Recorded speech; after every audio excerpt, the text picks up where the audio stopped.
Most probably you have heard about metacognition, and most probably you know the somewhat simplified definition by heart, thinking about thinking, or knowledge about knowledge.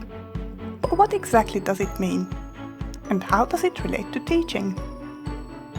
In this video series, we will dissect metacognition to bring it closer to everybody.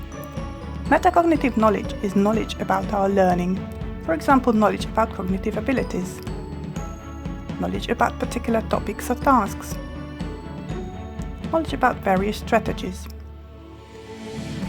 Metacognitive regulation is what students do about learning. Here it is what it means.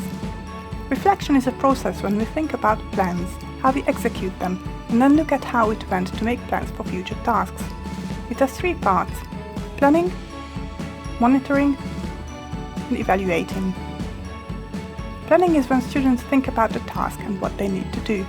They might ask themselves, what am I going to learn? What do I need to do? How do I go about it? Is there an effective strategy I could use?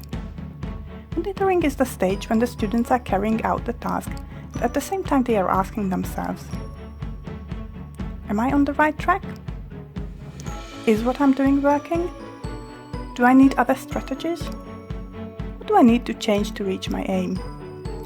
Evaluating is the phase when students are looking back and determine the success of their approach and strategies. They can ask themselves questions like, what went well and why? What didn't go well? Why? How can I do it differently next time? Was my strategy choice effective? What else could I have done? So this is the metacognitive process, or metacognitive regulation in a nutshell.